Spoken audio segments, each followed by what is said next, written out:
नमस्कार। आज हम बात करेंगे कि नींद को ध्यान में कैसे बदलें या हम इस बात को ऐसे भी कह सकते हैं कि अपनी नींद का समय कम कैसे करें। क्योंकि कुछ लोग ऐसे हैं जो बहुत ज़्यादा सोते हैं या उनको ऐसी आदत पड़ गई है कि वो दिन में भी सो जाते हैं, रात को भी सोते हैं और फिर भी नींद की कमी पूरी नहीं हो पाती है उनकी, कुछ उनको दिक्कत आ जाती है। या ऐसा क्या करें कि हमें नींद की कम से कम ज़रूरत बाकी रह जाए? यानी जो नींद के दौरान शरीर की हमारी रिपेयर होती है, जो नींद के लाभ हमें मिलते हैं, वो भी पूरे के पूरे मिलें और नींद के घंटे भी हमें कम खर्च करने पड़ें। और ऐसा क्या करें कि जितनी भी देर हम सोएं, उस समय हमारी नींद की गुणवत्ता यानी कि जो क्वालिटी है, वो बहुत अच्छी हो और हम गहरी से गहरी नींद सोएं और जब सुबह सोकर उठें, तो एकदम से तरोताज़ा, रिफ्रेश और एनर्जेटिक होकर उठें। या जो सबसे महत्वपूर्ण बात वो यह है कि हम ऐसा क्या करें कि हमारी नींद ध्यान में तब्दील हो जाए। यानी जब हम रात भर बिस्तर पर सोए हों, तो ये ना कहा जाए कि हम सो रहे हैं, बल्कि यह कहा जाए कि हम ध्यान में हैं। क्या ऐसा हो पाना संभव है? बिल्कुल संभव है। लेकिन ऐसा संभव कर पाने के लिए पहले हमें नींद और ध्यान का जो विज्ञान है, उसको हमें समझना पड़ेगा। और सबसे पहले यह समझना होगा कि नींद और ध्यान में अंतर क्या है। आपको मालूम है, जब हम नींद में होते हैं, नींद में हम अवचेतन अवस्था में चले जाते हैं, जबकि ध्यान में हम चेतन यानी कि जागरूक अवस्था में होते हैं। और नींद में मन की एक प्रकार से मृत्यु हो जाती है या वो निष्क्रिय हो जाता है, खासकर जब हम गहरी नींद में होते हैं, जबकि ध्यान में मन गहरे विश्राम में जाता है। और नींद में हमारा जो मेटाबॉलिज्म है उसकी गति कम हो जाती है और ध्यान में भी ऐसा ही होता है, ध्यान में भी हमारे मेटाबॉलिज्म की गति कम हो जाती है। और नींद एक तरह की बेहोशी की अवस्था है, जबकि ध्यान में हम जागरूक हो जाते हैं, हम और ज़्यादा अलर्ट हो जाते हैं। अब हम इसी बात को चेतना की 3 अवस्थाओं के रूप में समझते हैं। हमारी चेतना की 3 अवस्थाएँ होती हैं, जिसमें पहली अवस्था होती है कॉन्शियस, यानी कि उस अवस्था में जो भी हो रहा है उसके प्रति आप जागरूक हैं। आप अपने मन के प्रति भी जागे हुए हैं। आपके आस-पास क्या हो रहा है, आप सब जाग कर देख रहे हैं। सामान्यतः हम इसी अवस्था में होते हैं। और दूसरी अवस्था सबकॉन्शियस अवस्था। ये एक बेहोशी की अवस्था होती है, लेकिन अगर आप इसमें एकाग्र हो जाएँ और अलर्ट हो जाएँ, तो इस अवस्था के प्रति भी आप जाग पाते हैं, लेकिन सामान्यतः तो नहीं ऐसा होता है। सामान्यतः हम इस अवस्था में सोए ही होते हैं, ये एक ऑटो प्रोसेस होती है। और तीसरी जो अवस्था है वो है अनकॉन्शियस। अनकॉन्शियस जब हमारी स्थिति बनती है, तो ऐसी अवस्था में हम मन के प्रति बिल्कुल बेसुध हो जाते हैं और नींद के दौरान जब हमारा मन का चेतन हिस्सा खो जाता है या सो जाता है, तब हमारा यही हिस्सा ऊपर आ जाता है, जिसको हम अनकॉन्शियस स्टेज बोलते हैं। और इस स्टेज के दौरान हमें इतना भी होश नहीं रहता कि हमारा कोई अस्तित्व भी है, यानी कि हम एक गहरी बेहोशी में चले जाते हैं। इन 3 अवस्थाओं के बाद अब हम मस्तिष्क में तरंगों के रूप को भी समझते हैं। आपको मालूम है, जब हम सोते हैं तो हमारे मस्तिष्क में विभिन्न प्रकार की तरंगें बारी-बारी से एक्टिवेट होती रहती हैं। उन सभी तरंगों में जो पहली तरंग है, जो हमारे जागृत होते हुए भी एक्टिव रहती है, वो है बीटा तरंगें। बीटा तरंगें हमारे मस्तिष्क में तब सक्रिय होती हैं जब हमारा चित्त अशांत अवस्था में होता है, यानी कि विचार वगैरह पूरे चल रहे होते हैं। ये सामान्य अवस्था है। अधिकतर हम हमारे मस्तिष्क में ये अवस्था बनी रहती है जब हम बीटा तरंगें हमारे ब्रेन में एक्टिव रहती हैं। और दूसरी प्रकार की तरंगें होती हैं अल्फा तरंगें। ये हमारे मस्तिष्क में तब पैदा होती हैं जब हमारा चित्त शांत हो जाता है, रिलैक्स हो जाता है। और तीसरी प्रकार की तरंगें तब बनती हैं जिसको हम थीटा तरंगें बोलते हैं, जब हम गहरी नींद में चले जाते हैं। और चौथी प्रकार की तरंगें जिनको गामा तरंगें बोला जाता है, वो तब बनती हैं जब हम एक बहुत ही गहरी निंद्रा से भी गहरी अवस्था में चले जाते हैं, जब शरीर की समस्त प्रक्रियाएँ बंद हो जाती हैं। और चिकित्सक अपनी भाषा में इसे एक तरह की मृत्यु भी बोलते हैं। यानी कि जब ब्रेन की इलेक्ट्रिक एक्टिविटी पूरी तरह समाप्त हो जाती है, तो उस अवस्था में गामा किरणें हमारे ब्रेन के अंदर एक्टिवेट होती हैं। और कहीं जो साधक जो बहुत एडवांस स्टेज में पहुंच जाते हैं, जो समाधिस्थ योगी होते हैं, उनके ब्रेन में जब उनको स्कैन किया गया, तब उनके ब्रेन में ये गामा तरंगे पाई गई हैं। तो इस प्रकार ये चारों प्रकार की तरंगे हमारे ब्रेन में बारी बारी से एक्टिव होती रहती हैं। खैर, मैं आपको इन तरंगों के माध्यम से और चेतना की 3 तरंगों के माध्यम से और नींद और ध्यान में क्या फ़र्क है, उसको बताने के माध्यम से, ये सारी चीज़ें मैंने आपको इसलिए बताई हैं ताकि इस पूरे विश्लेषण से आप ये नोटिस कर सकें कि नींद में और ध्यान में क्या-क्या स्थितियाँ बनती हैं।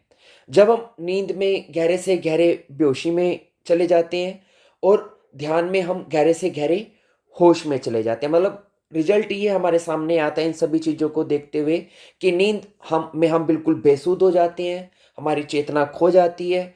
और जब हम ध्यान में जाते हैं तो हमारी चेतना विकसित हो जाती है, बढ़ जाती है। तो इसका मतलब ये बिल्कुल एक दूसरे के अपोजिट चीज़ है। तो इस हिसाब से तो आप नींद के दौरान ध्यान में जा ही नहीं सकते। लेकिन अपवाद स्वरूप यदि आप नींद के दौरान भी जागरूकता साध पाएँ, तो ये संभव भी हो सकता है। मतलब दोनों चीज़ें हो जाएँ कि आप सो भी रहे हों और जाग भी रहे हों। ये कोई सामान्य स्थिति नहीं है, लेकिन अगर आप इसको कल्टीवेट करें, अगर आप इसका अभ्यास करें, तो इसको लाया भी जा सकता है। भगवान श्री कृष्ण ने गीता में कहा भी है कि जब सभी सो जाते हैं तो योगी तब भी जागता है। और इस अवस्था को सुषुप्ति अवस्था कहा जाता है, यानी कि जिसमें आप ऊपर से तो सोए हैं लेकिन भीतर से जागे हुए हैं। शरीर सोया है लेकिन भीतर चेतना जागृत है। तो ऐसे में हम क्या करें कि हम इस अवस्था को प्राप्त कर सकें कि जिसमें हम सोकर भी जागे हुए हों, यानी कि नींद को भी हम ध्यान में परिवर्तित कर दें। तो ऐसे ही ध्यान की अवस्था को प्राप्त करने के लिए अब हम ध्यान की कुछ विधियों की बात करेंगे, जो आपको तब करनी है जब आप सोने के लिए बिस्तर पर पड़े हुए हों। और इन ध्यान विधियों के अभ्यास से आपकी नींद की जो ज़रूरत है, वो भी आश्चर्यजनक रूप से कम हो जाएगी। अगर आप 2 घंटे भी इस अवस्था में सोने में कामयाब हो जाते हैं, तो आपकी 8 घंटे की जो साधारण की नींद की ज़रूरत इससे पूरी हो जाएगी। यानी कि 2 घंटे या इससे भी कम समय में आप रिफ्रेश हो जाएँगे।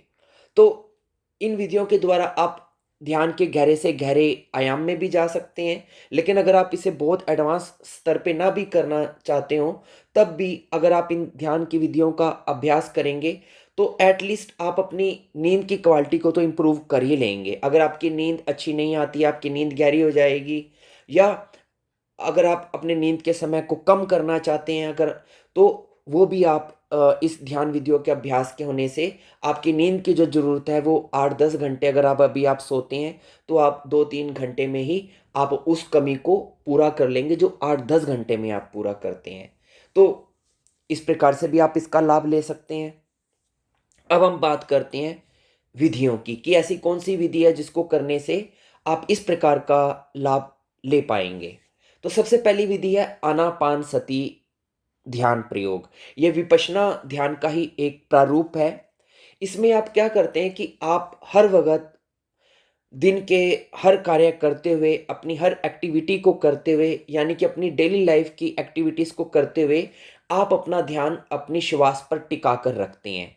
आप सभी प्रकार के काम कर रहे हैं, ऑफ़िस भी जा रहे हैं, घर में भी बैठे हैं, बाज़ार में भी जा रहे हैं, लेकिन सब कुछ करते-करते भी आप अपना ध्यान अपनी श्वास पे बनाए हुए हैं।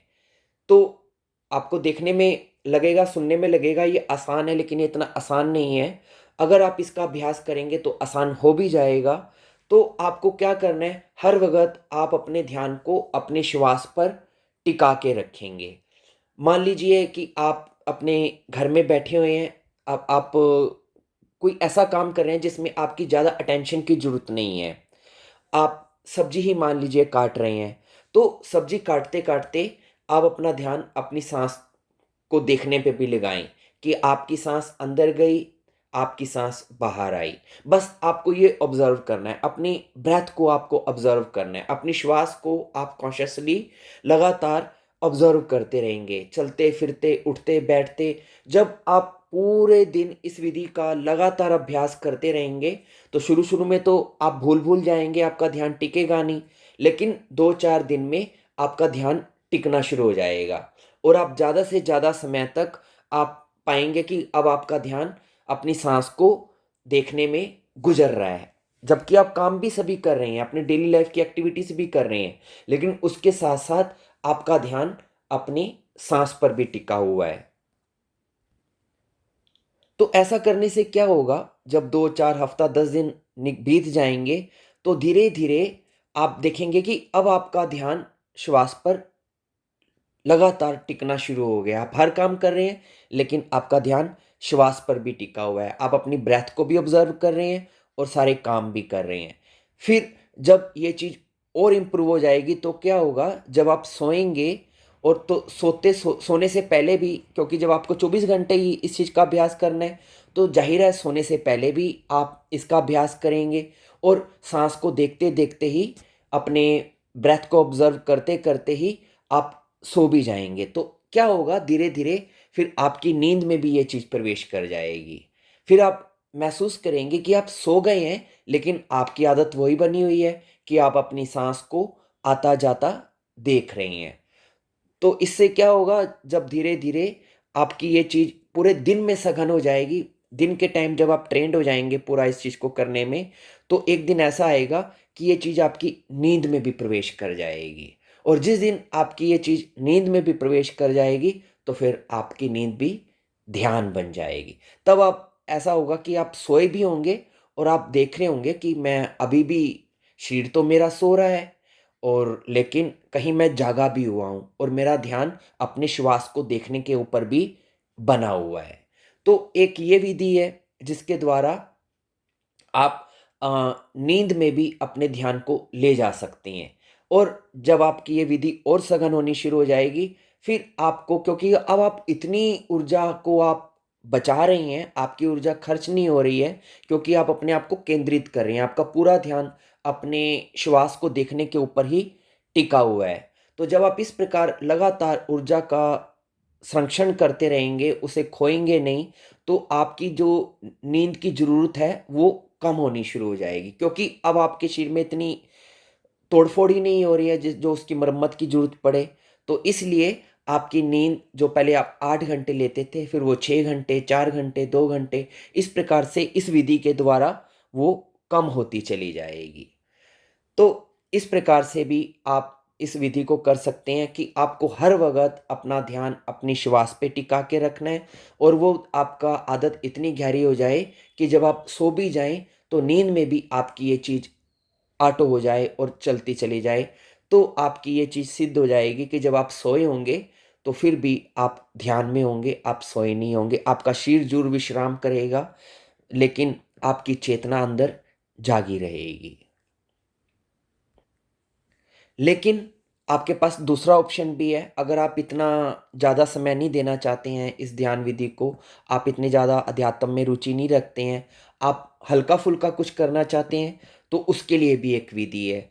विधि नंबर 2, इसमें आपको क्या करना है, जब आप बिस्तर पर अ, लेट जाएँ, सोने की जब आप पूरी तैयारी करने लगें, आपकी आँखें बंद हो चुकी है, लाइट बंद हो चुकी है, आप कंबल ओढ़ के सो चुके हैं, अब आपने क्या करना है, अब आप अलर्ट रहेंगे और वॉच करेंगे, ऑब्जर्व करेंगे कि मेरे साथ अब क्या-क्या घटित हो रहा है।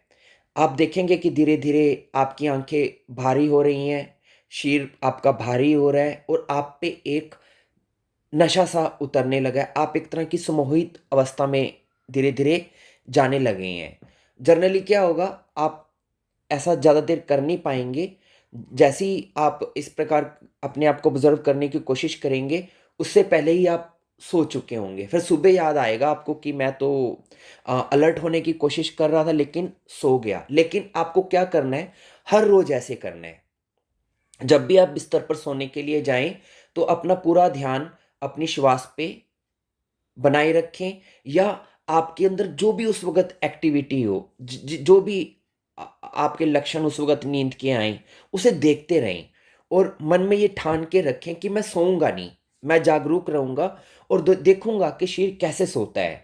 ठीक है, मैं ऑब्ज़र्व कर रहा हूँ कि शरीर भारी हो रहा है, पलकें भारी हो रही हैं, ये सारी प्रक्रिया देखते रहें नींद आने की, तो फिर आप सो जाएँगे क्योंकि नींद आपको उड़ा ले जाएगी, आपका होश खो जाएगा। लेकिन अगर आप निरंतर अभ्यास करते रहे, रोज़ अगर आप इस चीज़ की कोशिश करते रहे, तो 2-4 हफ़्ते 10 दिन के बाद एक दिन ऐसा आएगा, जब आप वाक़ई सफल हो जाएँगे और आप देखेंगे कि शरीर तो सो रहा है और मैं जागा हुआ हूँ। तो वो ये दिन आसानी से नहीं आएगा, लेकिन अगर आप जागरूक होने की कोशिश करते रहे और हर बार ये ऑब्जर्वेशन करते रहे कि मैं सोऊंगा नहीं, मैं जाग के देखता रहूंगा कि नींद कैसे आती है, लेट्स सी। इस प्रकार की अगर आप मनस्थिति बना के रखेंगे, तो एक दिन ऐसा आएगा जब शरीर वाक़ई सो जाएगा और आप जागे रहेंगे। तो उस दिन आपकी नींद जो है ध्यान बन जाएगी। फिर आपकी पूरी रात शरीर आपका सोया रहेगा और आप जागे रहेंगे और उस दौरान आपको बहुत तरह के अनुभव भी होंगे, उसके बारे में अभी हम ज़्यादा बात नहीं करेंगे। अभी मैं सिर्फ़ मोटा-मोटा आपको इस वीडियो के बारे में बता रहा हूँ, ज़्यादा डिटेल नहीं दे रहा हूँ क्योंकि वीडियो कहीं ज़्यादा लंबा ना खिंच जाए इसलिए। ख़ैर, ये मैंने आपको दूसरी विधि बताई। अब तीसरी विधि तीसरी विधि जो अब मैं आपको बताने जा रहा हूँ, इ इस विधि को बोलते हैं हारा सेंट्रिक टेक्नीक। इस टेक्नीक में आपको क्या करना है, आप बिस्तर पर लेटे हुए हैं, बिस्तर पर लेट जाएँ और अपने दोनों हाथ आप अपनी नाभि से 2 इंच नीचे, जहाँ पर हारा सेंटर बोला जाता है, हारा एक्चुअली एक जापानी शब्द है और वो हमारे जो दूसरा चक्र है, जो जिसको हम स्वाधिष्ठान चक्र बोलते हैं, उस चक्र को ही वो हारा सेंटर बोलते हैं। तो उस सेंटर पर यानी कि नाभि से 2 इंच नीचे आपको अपने दोनों हाथ रखने हैं। एक हाथ के ऊपर दूसरा हाथ रखेंगे और इस जगह पर नाभि के थोड़ा-सा नीचे आप दोनों हाथों से उस स्थान को हल्का-सा प्रेस करके रखेंगे, दबा कर रखेंगे। अब जब आप अपने दोनों हाथों को नाभि से थोड़ा-सा नीचे लगभग 2 इंच नीचे एक हाथ के ऊपर दूसरा हाथ रख के जब हल्का-सा प्रेस करेंगे, अब आप गहरी श्वास लें और इतनी गहरी श्वास लें कि श्वास के लेने और छोड़ने से जो सेंटर जिस पे आपने हाथ रखा हुआ है, वो ऊपर-नीचे होने लगे और तब आप अपने जब आप इस प्रकार अपने ध्यान को भी वहाँ पर टिका के रखेंगे, श्वास के द्वारा जब आप उस स्थान को ऊपर-नीचे होता हुआ भी देखेंगे, आपने क्या करना है 5-10 मिनट तक जब तक आपको नींद नहीं आती, इसी प्रकार आप अपना ध्यान उसी स्थान पर टिका के रखेंगे। तो क्या होगा धीरे-धीरे जब आपकी अटेंशन वहीं पर रहेगी नाभि से थोड़ा-सा नीचे, तो शरीर की जो ऊर्जा है वहाँ पर इकट्ठी होनी शुरू हो जाएगी और जब इस प्रकार आपकी शरीर की ऊर्जा वहाँ पर इकट्ठी होनी शुरू हो जाएगी, तो आपकी पूरी बॉडी का केंद्रीकरण होना शुरू हो जाएगा, यानी कि एक प्रकार का सेंटर आपका वहाँ पर बनना शुरू हो जाएगा। तो आप इसी प्रकार उस स्थान पे अपना ध्यान बनाए रखें और पेट को ऊपर उठता हुआ और नीचे गिरता हुआ देखते रहें और इसी चीज़ को देखते-देखते इसी भावना के साथ गहरी श्वास लेते-लेते आप सो जाएँ। जितनी देर में भी आपको नींद आती है 5 मिनट में, 10 मिनट में, 15 मिनट में, बस इसी स्थान पर अपने ध्यान को टिकाए रखें और जब तक नींद ना आए तब तक इस स्थान पे अपना ध्यान जमाए रखें। फिर क्या होगा, आप सो जाएँगे ऐसा करते-करते। फिर जब सुबह आपकी नींद खुले, तो जब सुबह आपकी नींद खुलेगी तब आपने एकदम से आँखों को खोलना नहीं है। आँखें बंद रखें और फिर से अपने दोनों हाथ अपने हारा केंद्र पर यानी कि नाभि से 2 इंच नीचे आप अपने दोनों हाथ को जैसे रात को रखा था उसी प्रकार फिर से रखें और फिर से गहरी श्वास लें और अपने पेट को ऊपर और नीचे उठता हुआ महसूस करें। फिर से 5 मिनट 10 मिनट तक आप इस प्रक्रिया को करते रहें। और ऐसा आपको जब कर लेंगे तो फिर उसके बाद आप उठ सकते हैं और ऐसा आपको कई लगातार करना है, हर रोज़ करना है। लगभग 3 महीने तो मान के चलें कि आप इस प्रक्रिया को करेंगे। जितनी देर नींद ना आए उतनी देर आप रात को सोने से पहले करते रहेंगे और जब सुबह उठेंगे तो सुबह भी कम से कम 10-15 मिनट तक आप इस प्रक्रिया को फिर से करेंगे। तो रात को सोने से पहले और सुबह उठने के बाद दोनों टाइम आपको इस विधि को करना है। क्या करना है? बस सांस को अंदर आते और बाहर जाते देखना है, जैसे विपश्यना में करते हैं, और अपना ध्यान अपने नाभि चक्र से 2 इंच नीचे बना के रखना है। तो जब आप लंबा इस विधि का अभ्यास करना शुरू करेंगे, तो कुछ टाइम बाद 2, 4, 5, 7 दिन के बाद आप देखेंगे कि एक दिन ऐसा आएगा जब आप नींद में भी इस चीज़ को कर रहे होंगे। क्योंकि होता क्या है, पहले-पहले आप चेतन मन से इस क्रिया को करेंगे, लेकिन जब हम सोते हैं तो क्या होता है, हमारे चेतन के बाद अवचेतन मन खुलना शुरू हो जाता है। हमें नशा क्यों होने लगता है, आँखें भारी क्यों होने लगती है, और चेतन मन हमारा जब सोने लगता है तब ऐसा होता है, और जब अवचेतन मन खुलने लगता है तब ऐसा होता है। तो हम ट्रिक क्या आजमा रहे हैं कि जब हम चेतन में हैं तभी हम अलर्ट हो जाएं कि हमें अवचेतन में जागरूक होकर उतरना है। तो जब आपकी नींद धीरे धीरे आएगी तो एक दिन ऐसा आएगा कि अगर आपकी अलर्टनेस बनी रही कि आप अवचेतन में भी जागरूक होकर उतर जाएंगे अपने मन के अंदर। तो जब आप अवचेतन मन में भी इस प्रकार जागरूक होकर उतर जाएंगे तो उस दिन आप नींद को भी ध्यान ही बना लेंगे, तब आपकी नींद भी एक ध्यान की ही प्रक्रिया बन जाएगी। तो ये मैंने आपको दूसरी विधि बताई, हरा सेंटरिंग की विधि, जिसमें आप ध्यान करते करते ही सो जाएंगे। इसके बाद और भी बहुत सी विधियाँ हैं, लेकिन ज़्यादा अगर मैं बात करूँगा तो वीडियो बहुत बड़ा हो जाएगा। आपको बस इतना करना है कि आप सोने से पहले, ठीक पहले, आप चाहे तो कोई मंत्र का भी जाप कर सकते हैं, और मंत्र जाप करते करते करते करते ही सो जाएं, या आप नासाग्र दृष्टि यानी कि अगोचरी मुद्रा का भी आप अभ्यास कर सकते हैं। नासाग्र दृष्टि में आपको क्या करना है कि नाक की नोक पे, मेरा एक वीडियो भी इसके ऊपर है, नाक की नोक पे आप नज़र टिका के रखेंगे, और तब तक टिका के रखेंगे जब तक आपका मन निद्रालु ना होने लगे, और फिर नींद आए तो फिर पलकें खोलें और नाक की नोक पे अपना ध्यान टिका के रखें, और नाक की नोक पे ही ध्यान टिका के तब तक रखें जब तक आप विधि को करते करते ही सो ना जाएं। या आप त्राटक का अभ्यास कर सकते हैं। लेटे लेटे ही आप अपने सामने दीवार के आप एक ऐसा बिंदु बना के रखें, बिंदु त्राटक करें, और उस बिंदु त्राटक को तब तक करते रहें जब तक आप लेटे लेटे नींद में ही ना चले जाएं। या आप योग निद्रा का भी अभ्यास कर सकते हैं। शवासन में लेटे लेटे भी आप इसका अभ्यास कर सकते हैं, या कोई सी भी गाइडेड जो मेडिटेशंस होते हैं, निर्देशित ध्यान होते हैं, उनको आप चला के रखें और उनको उस विधि में करते करते ही सो जाएं। कहने का मेरा तात्पर्य है कि आपको कोई सी भी ध्यान की विधि उस समय करनी है जब आप सोने वाले हैं, और उस विधि को करते करते ही सो जाना है। तो क्या होगा, वो विधि चेतन से आपके आज नहीं, कल, 2 दिन बाद नहीं, 4 दिन बाद आपके अवचेतन में उतर जाएगी, और जब वो विधि आपके अवचेतन में उतर जाएगी तो आपकी नींद की क्वालिटी चेंज हो जाएगी, और फिर जब रोज ही ऐसे होने लगेगा तो धीरे धीरे आपकी नींद के सोने की जो रिक्वायरमेंट है वो 8 घंटे से 6 घंटे, 4 घंटे, इवन 2 घंटे, कुछ लोग तो जो बहुत हाई लेवल के साधक होते हैं, सिद्ध लोग होते हैं, वो तो 40 मिनट भी अगर सो जाएंगे, 20 मिनट भी अगर इस स्थिति में अपने आप को ले आएंगे तो उनकी नींद की जरूरत पूरी हो जाती है। तो ये मैंने आपको पूरी इसकी एक साइंस बताई है, और कैसे इसको करना है वो बताने की कोशिश की है। आप इसे करके देखें, इसका अभ्यास करें, और आप हैरान हो जाएंगे, क्योंकि खुद मैंने इसका अभ्यास किया है और इसके लाभों को देखा है। तो आप भी इसका अभ्यास करें और इसको, इसके जो लाभ हैं उनको लेने की कोशिश करें। धन्यवाद।